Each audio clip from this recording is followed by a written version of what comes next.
هذا النصر يا أخواني تاريخ جديد للأمة الإسلامية بأكملها. هذا النصر يا أخواني تاريخ جديد للمنطقة.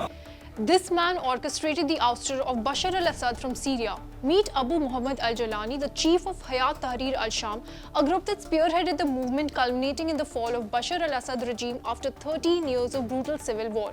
In a historic victory speech at the Great Umayyad Mosque in Damascus, he said, "Today, Syria is being purified."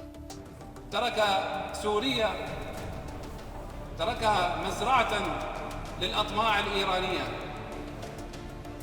نشر فيها الطائفية.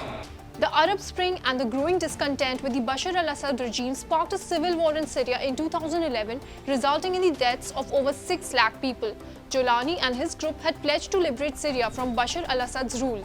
And on December 8th, he fulfilled his vow as Syrian rebels raced into Damascus, ending more than 5 decades of Assad's family rule. بعد أن طغى وتجبر وتكبر في الأرض بعد 13 سنة من 2011 لل 2024 من جوع وقتل وتعذيب وتهجير الأطفال السوريين، نحن اليوم قدرنا ندخل على بشار الأسد وعلى قصر بشار الأسد، وطبعا صار قصره مضافة للشعب العربي السوري.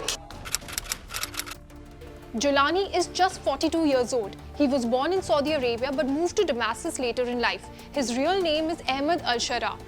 It is said that Jolani got interested in geopolitics of the Middle East at a very early age. In 2003, when the US sent its forces into Iraq, Jolani went to Baghdad to join the insurgency. There he was linked to al-Qaeda and Abu Bakr al-Baghdadi's Islamic State. In 2011, Baghdadi sent Jolani to Syria during the popular uprising there in the wake of Arab Spring. He was asked to establish a branch of al-Qaeda in Syria called the Nusra Front.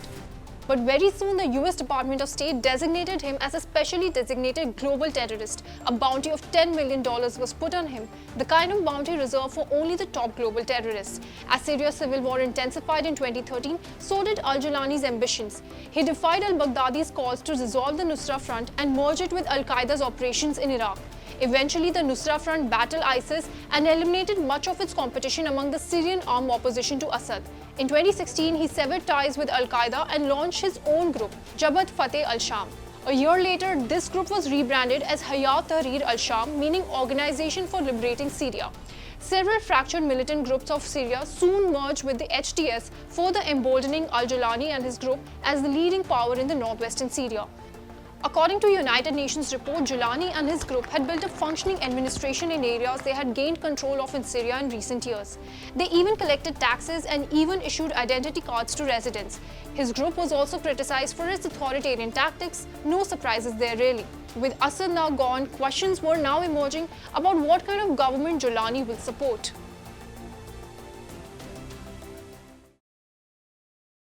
For more informative videos like this, keep watching India Today Newsmo.